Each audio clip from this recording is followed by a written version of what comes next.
안녕하세요. 예, 안녕하세요. 이렇게 바쁘신 중에 이렇게 일부러 저희 그 방송국에 이렇게 인터뷰 요청하시고 또 저 박샤론을 위해서 이렇게 하루 2시간밖에 주무시지 못하면서 이렇게 일부러 나와주셔서 감사드립니다. 지금 이곳은 2019년 8월 25일 동묘입니다. 바로 이 동묘에 대해서 제가 지나는 박샤론인데 제가 늘 존경하는 월드스타이신 백병찬 선생님은 여러 가지 각 방면에 해박한 지식이 있으시고 현재 국민새 정당 수석 대변인으로 모시고 고견을 듣고자 합니다. 존경하는 국민 여러분, 동묘가 도대체 어떤 곳인지 심지어 석학들도 박사들도 잘 모르고 그리하여 오늘은 해박하신 백병찬 대변인을 통하여 오늘은 동묘에 대하여 여러 가지를 알아보겠습니다. 첫 번째, 선생님, 동묘가 도대체 뭐 하는 것인지 말씀해 주십시오. 예, 이 동묘라는 곳은 관우사당입니다. 중국의 관운장 있죠? 관우사당. 그런데 이 사당이 작년에도 이렇게 문을 이렇게 닫아놨는데 왜 닫아놓는지 모르겠습니다. 지금 여기 그 동묘에는 엄청난 그 골동품들이 많이 나오는 시장이기 때문에 중국 관광객을 여기로 다 몰아올 수 있는 그런 곳입니다. 이곳에 관우의 사당이 있다는 것을 왜 국가가 이렇게 철폐하고 있는지 이해가 안 됩니다. 예, 너무 아까워요. 예. 그래서 지금 참 신기한 역사적인 예를 들 때 명나라 신종의 꿈에 네, 맞아요. 관우가 나타났다는데 이게 어떤 것입니까? 그게 임진왜란이 한창이던 때 임진왜란이 7년인가 됐잖아요. 네. 그때 명나라 신종에게 갑자기 관우가 나타납니다. 관우가 나타나서 형님은 전생에 유비였는데 지금 명나라 신종으로 환생을 했고 나는 사람을 많이 죽여서 관우는 인도 환생을 하지 못하고 신으로 떠다닙니다. 그런데 막내였던 장비가 선조로 환생을 해서 지금 조선의 왕이 됐는데 지금 외적이 침투해서 외적들 때문에 지금 막내가 죽게 생겼습니다. 그러니 형님께서 군사 10만을 내어주십시오. 요 신기한 꿈을 임진왜란 당시에 명나라 신종이 꿈을 꾸고 그 꿈 하나 꾼 것으로 인해서 이여송에게 10만 명의 군사를 우리나라에 보내준 겁니다. 이순신 장군께서 12척을 가지고 130척을 반 시즌 약 1시간 만에 격파했지만 그것 때문에 임진왜란이 끝난 것이 아니고 원래 율곡 이이 선생이 10만 명의 군사를 양병해라. 그렇지 않으면 일본에게 당한다고 예언했습니다. 그러나 이 무능한 선조는 그 말을 듣지 않았습니다. 않았고 이순신 장군이 명량대첩으로 그렇게 잘 싸웠지만 그때 이미 일본 육군은 우리 조선을 다 점령하고 있었기 때문에 명나라에서 보내준 10만 병사가 없었더라면 임진왜란의 끝이 안 났던 겁니다. 그래서 선조는 피난 가고 나라를 버리고 도망갔던 무능한 임금인데 하여간 우는 지독히도 좋은 사람입니다. 그래서 이상한 꿈을 꿨기 때문에 이게 아마 정확한 연대는 모르지만 광해군 때 세워졌을 겁니다. 네. 그래서 지금 동서남북 그러잖아요. 동이 제일 먼저입니다. 숭례문이 제1이듯이 여기다 동묘, 가장 으뜸이란 뜻에서 동묘라는 칭호를 주고 여기에 관우사당을 만들었는데 왜 이것을 국가기관에서 이렇게 철폐하는지 모르겠습니다. 만약에 이 사실을 중국에게 알린다면 중국의 많은 관광객들이 여기를 다 올 것이고 그들이 여기에서 관우에게 참배할 것입니다. 중국에 가면 집집마다 관우상이 있어요. 그런데 대한민국에서도 관우상을 이렇게 만들어 놨습니다. 그런데 이걸 왜 막아놓고 알리지 않는지 이해가 되지 않습니다. 예, 저도 지금 여기 오면서 카메라를 들고 동묘 부근을 봤는데 이곳이 조그만 리모델링을 화려하게 하고 예. 국제적인 시설을 만들면 관광객이 얼마나 오실 것 같습니까? 얼마든지 중국 관광객이 여기 반드시 올 수 있는 곳입니다. 명나라 때 신종의 꿈에 관우가 나타나서 형님은 전생에 유비였는데 지금 명나라 신종이 되어 있고 관우는 사람을 많이 죽여서 그냥 신으로 떠돌고 있고 막내 선조가 조선의 임금이 됐는데 조선을 구해야 됩니다. 이 꿈을 명나라 신종이 꾸고 10만 병사를 보내주어서 임진왜란을 종식하게 된 겁니다. 우리 이순신 장군도 잘 싸웠지만 그것 때문에 조선이 임진난이 끝난 게 아닙니다. 이와 같이 중국에도 이런 고마운 것이 있기 때문에 알릴 건 알리고 요 사실만 잘 알린다면 중국의 모든 관광객들은 여기를 제1의 아마 관광지로 삼고 올 것입니다. 우리나라 정치하는 사람이나 이 관계 당국에 이런 사람들이 비서 때 놀러나 가려고 그러지, 이렇게 국가와 민족으로 해서 세계적인 관광지가 될 수 있는 것을 이렇게 철폐하고 있습니다. 미친 자들입니다. 그리고 참으로 아이러니한 것은 일본을 그렇게 때려 부수고 괴롭힌 이순신 장군을 일본은 오히려 신으로 모신다는 게 아이러니입니다. 예. 일본 해군 사관학교 생도들은 매년 남해에 와서 이순신 장군에게 제를 올립니다. 그런데 우리나라는 이순신 장군이 쓰는 칼도 전부 장식용이라고 그러고 이순신 장군은 병약한 사람이라고 이렇게 다 역사학자들이 표현했습니다. 이 친일 문제가 해결되지 않아서 그렇습니다. 지금 만약에 우리가 중국과 관계가 개선이 된다면 우리가 일본과는 또 어떤 사이가 될 것 같습니까? 지금 일본이 무역보복을 하지 않습니까? 네. 난징 대학살 같은 것은요, 지금 중국이 워낙 나라가 크고 여러 민족이 살다 보니까 그들이 단합이 안 돼요. 지금 중국에서 저지른 난징 학살 같은 이런 것이 전 세계에 알려진다면은 일본은 지금 침몰해야 됩니다. 그리고 지금 한국은 중국과 이 관훈장을 인연으로 해서 우리는 중국과 함께 일본을 쳐 부셔야 됩니다. 네, 만약에 저희가 일본과 사이가 나쁠 때 혹시 또 미국이 한국을 배신하지는 않을까요? 미국이 한국을 배신한다는 참 바보스럽습니다. 과거에도 미국이 일본하고 타협을 했어요. 조선은 미국에서 일본이 다스리게 두고 필리핀은 미국에서 다스리겠다고 했습니다. 그랬는데 그 잘못으로 인해서 6.25 때 미군 5만 4천 명이 죽으면서 우리 대한민국을 구했고, 또 미군 3만 6천 몇 명이 전사하면서 네, 맞습니다. 우리 예. 대한민국을 구했습니다. 맞습니다. 예. 그렇게 구한 나라가 미국인데 미국이 우리 한국을 그렇게 배신하지는 않습니다. 현 정권에서 반미 감정이 있기 때문에 미국에서 그러는 겁니다. 그래서 나는 이 자리에서 그런 말 하고 싶습니다. 옛말에 태산이 높다 하되 하늘 아래 메이로다, 그런 말 있죠. 일본을 무서워할 필요 없습니다. 일본이 높다 하되 미국 아래 메이로다입니다. 미국, 일본 이번 무역 보복이요, 미국 트럼프 대통령 말 한마디만 끝납니다. 아무것도 안 해요. 뭐가 겁나는데. 미국은요 이빨 빠진 늑대입니다. 군사가 없어요. 막말로 우리나라 소령이나 대령 하나가 배터기 몰고 핵을 하나 때리고 돌아와서 나 죽겠습니다 하면 하나 사람 죽으면 됩니다. 또 천만이 서면 살리면 됩니다. 미국, 일본은 보복을 못해요. 어떻게 합니까? 일본 자위대는 국경을 못 넘어요. 일본은 군사가 없어요. 이빨 빠진 거예요. 아무것도 안 해요. 예, 미국 때문에 그렇게 된 거죠. 지금 그러니까 우리 한국이 절대 미국하고 관계가 좋아야 됩니다. 미국하고만 있으면 아무 문제 없습니다. 저도 주변 분들이 항상 미국에 감사하고 미국에 고마운 마음을 갖고 당연히 있는, 고맙죠. 예, 정말 감사한 일인데요. 우리 선생님의 이제 대통령 선거를 나오셨을 때 네. 이국가 일체제 한미 연방제를 구체적으로 말씀해 주십시오. 이국가 일체제 한미 연방제라는 건 뭐냐면 우리가 하와이처럼 미국에 50 몇 번째 주로 들어가는 것은 나라를 팔아먹는 겁니다. 이 짓을 하면 안 돼요. 그러면 대한민국 없어지고 미국만 삽니다. 그러면 내가 얘기하는 이국가 일체제 한미 연방제력은 전 세계에 아무것도 없습니다. 무슨 뜻이냐 구체적으로.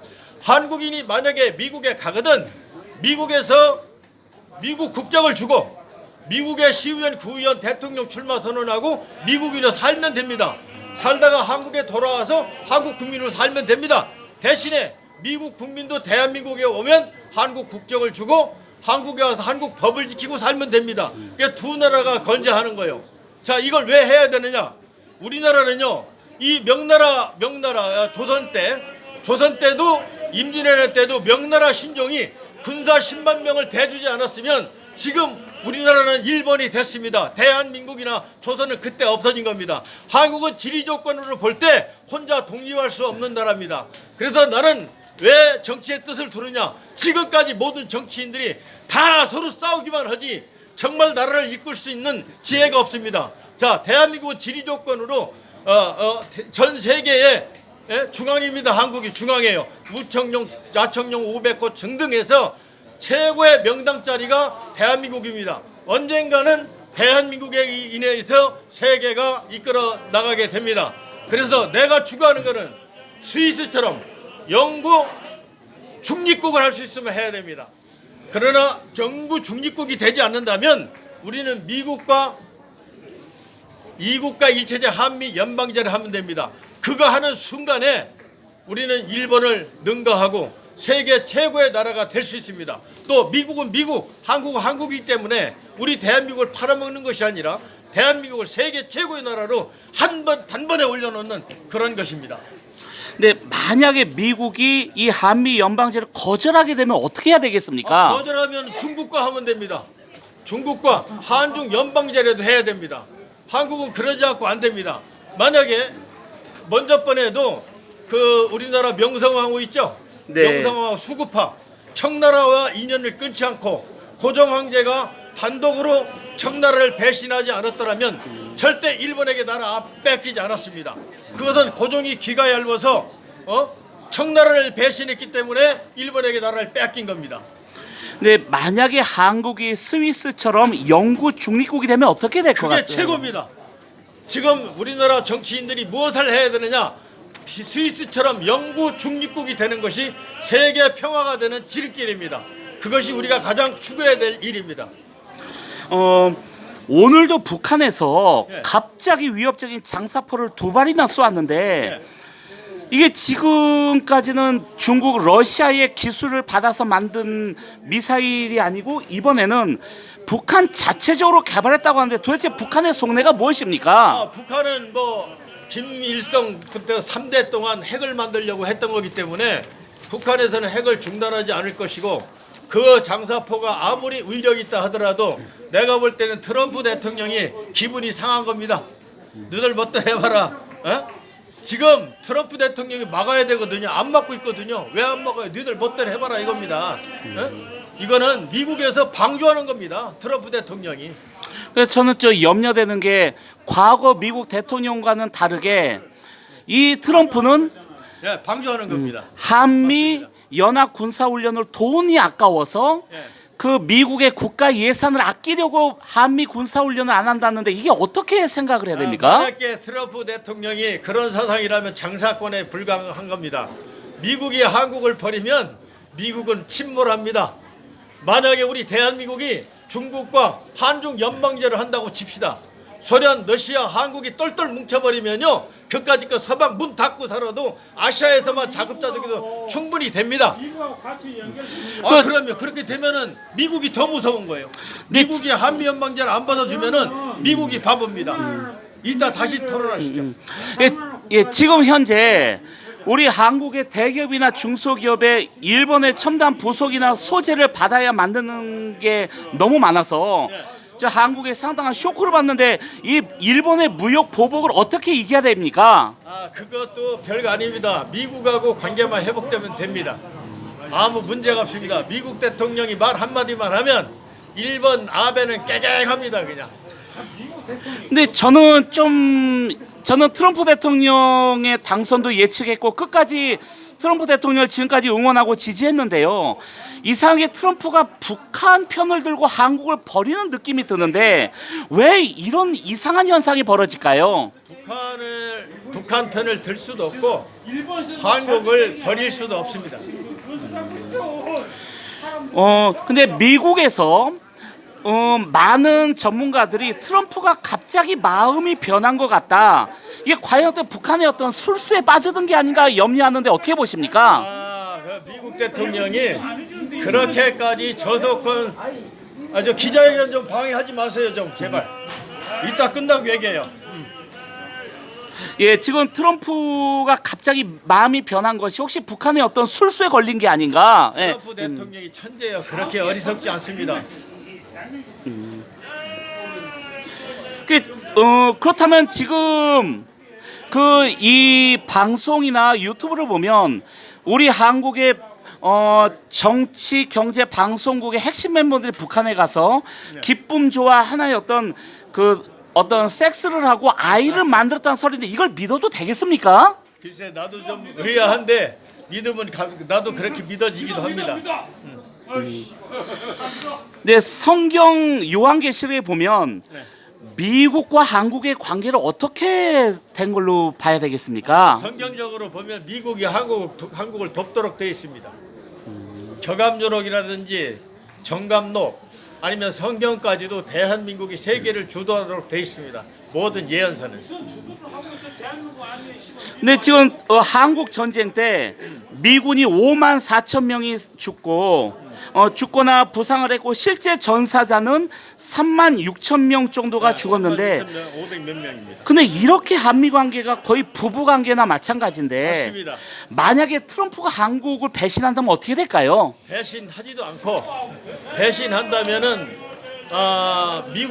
미국이 약화될 겁니다. 그리고 지금 현재 상당한 인기를 끌고 있는 허경영 총재라는 분이 계신데요. 예. 상당한 어떤 지식이나 정보가 많은데 그분의 어떤 공약 중에는 결혼식이나 장례식이나 결혼해서 아이를 낳으면 몇 천에서 몇 억을 준다고 하는데 이게 어떤 신빙성이 있는 것인가요? 아니 대한민국의 어느 대통령이라 하더라도 자기가 다스리는 국민에게 주기 싫은 사람 누가 있겠습니까? 예를 들어서 이명박 대통령 때 우리나라 국가부채가 5천 몇 조였어요. 박근혜 대통령 때 7천 몇 조였습니다. 지금 1천 몇 조가 돼요. 나라 빚이 1경이 넘는데 허경영이 말대로 어디서 돈을 갖다 준단 말입니까? 이것은 국민을 가지고 사기를 치는 겁니다. 주는 것도 좋지만 이건 벌써 그것을 믿고 허경영을 따르는 자들이 IQ가 두 자릿수라고 생각합니다. 누구는 허경영처럼 주고 싶지 않겠습니까? 줄 돈이 없어요 지금. 잘못하면 IMF가 또 올 수도 있어요. 이런 때인데 그건 불가능합니다. 그리고 이제 많은 어떤 군사 전문가들이 두려워하는 것은 우리 미사일이나 탱크 잠수함 등의 설계도가 혹시 북한에 간 게 아닌가 하는 신문 기사도 있는데 이걸 믿어야 되겠습니까? 북한뿐 아니라 엄청나게 나가 있죠. 예를 들어서 중국 같은 경우는 고위 공직자는 정년퇴직하고 8년 동안 해외에 못 나가게 돼 있습니다. 그런데 우리나라도 국가 기밀을 가지고 있는 사람들 해외 유출이라든지 좀 격리를 시켜야 됩니다. 예. 그리고 이제 교육에 대한 것인데 참 안타까운 것이 우리나라 아이들이 창의성이 좋고 재능이 많고 하는데 그 어떤 입시제도 영어 수학 중심의 어떤 그 주입식 교육으로 아이들이 상처받고 자살을 많이 합니다. 그리고 교사에 의해서 어떤 비인간적인 대우로 상처받고 자살하는 아이가 많은데 그리고 지금 퇴학당하거나 자퇴한 아이들이 많은데 왜 아이들이 잘못하면 퇴학시키면서 악질적인 교사들은 퇴학을 안 시키는지 어떤 대비책이 있으십니까? 지금 대한민국 교육이 썩었습니다. 교육자들 자질이 없어요. 옛날에 스승은 아버지처럼 존경해야 되는데 지금은 스승이 없고 전부 장사꾼입니다. 돈 줘야 가르치기 때문에 우리나라 교육을 독일식으로 이스라엘식으로 재능 맞춤 교육으로 바꾸지 않으면 안 됩니다. 이 교육으로 가다가 나라 망합니다. 그 지금 문재인 정권이 들어서서 38선 전방에 철책을 없애고 GP초소를 다 없애는데 그 언론을 보면 드론이 있고 우리는 CCTV 카메라가 확실한데 그런 전자장비가 있는데 그런 GP초소나 철책이 필요 없다고 하는데 이걸 어떻게 생각하십니까? 철책이 지금도 아마 미국에 힘이 없다면 이미 월남처럼 공사나 됐을 겁니다. 스마트폰을 들고 다니면서 군인인지 아닌지 알지 못하는 우리나라 국군들이 지금 북한 대군을 막겠습니까? 미군이 있기 때문에 지금 존재하는 것입니다. 망할 짓이죠. 그리고 좀 무서운 것은 현재 그 우리나라 철도나 도로망, 가스, 전기, 수도, 댐이라든가 우리 그 어떤 핸드폰이라든지 모든 게 전자제어 컴퓨터 시스템인데 북한의 사이버전이 내 능력, 그 어떤 사이버 테러 능력이 강하다고 들었습니다. 만약에 북한이 우리나라 철도 도로망, 가스, 전기, 수도, 댐 이런 핸드폰망에 어떤 그 해킹으로 회방을 한다면 우리나라 군부대에도 어떤 타격을 입지 않을까요? 타격은 분명히 입지만 그네들도 함부로는 못합니다. 우리나라의 그 군사력도 옛날 6.25 때처럼 일방적으로 밀릴 수는 없습니다. 만약에 북한에서 포 한 방이 넘은다면 북한도 다 날아가기 때문에 그렇게 전쟁이 쉽게 일어날 수는 없습니다. 그리고 제가 항상 안타까운 것은 우리나라 여야다 300명 국회의원을 볼 때 뭐 웬만한 뭐 중고등학생만도 못하는 그런 언행을 보이고 일반 국민보다도 어떤 양심이나 어떤 기본적인 예의도 없는 모습을 많이 봅니다.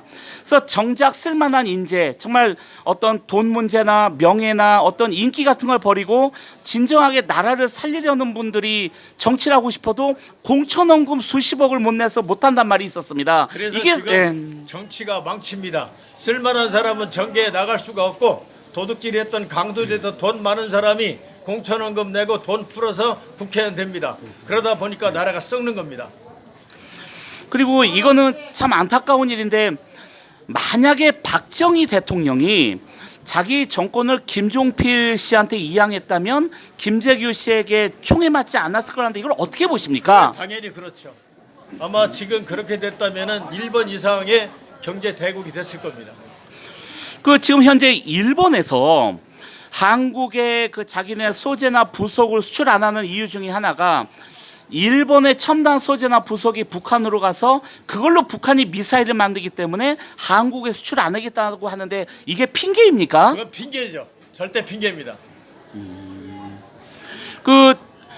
제가 좀 안타까운 것은 우리나라 보수 이게 유튜버들이 참 애국심을 갖고 애쓰시는 걸 늘 고맙고 감사한데 왜 보수 이게 유튜버들이 힘을 합치지 않고 왜 싸우는지 그 원인이 무엇입니까? 지금 보수 하는데 한국에 보수가 거의 없습니다.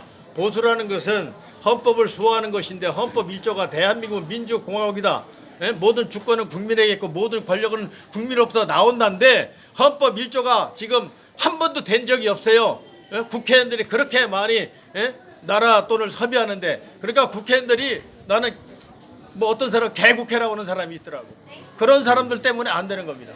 그리고 저는 놀라운 것이 우리나라 1년 예산이 400조 내외고 뭐 내년에는 뭐 520조까지 된다는 말이 있는데 그 독일 경제를 거의 혼자서 떠받치는 그 유럽 경제를 떠받치는 독일의 1년 예산이 400조 내라는 말 듣고 전 깜짝 놀랐습니다. 통일 독일의 1년 예산이나 우리 한국 예산이나 거의 비슷한데 우리나라는 교육댐이 망하고 독일은 대학원까지 무상교육을 합니다. 네네네. 이렇게 되는 것은 정부나 관계 당국이나 그 국가 체제가 국민의 혈세가 전부 세입니다. 세서 엉뚱한 데로 쓰이기 때문에 실소유주들에게 잘 못 들어가는 겁니다. 그래서 1년 예산 400조 중에 200조가 낭비된다는 말이 일리가 있나요? 당연히 그렇죠. 그리고 제가 이제 여야당 과거로부터 지금까지 정치사를 자세히 보면 이 좌파들은 막 싸워서라도 감옥에 가는 한이 있어도 싸워서 정권을 얻는데 우익은 감옥에 가면서 싸우는 사람이 없어요.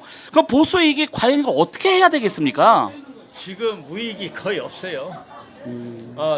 대개 국민들에게는 있는데 정치인 중에는 별로 없는 것 같아요. 국민들에게는 있는데 정치인들은 자기네 패싸움을 하기 때문에 개인적인 행동을 못해요. 그 사람들은.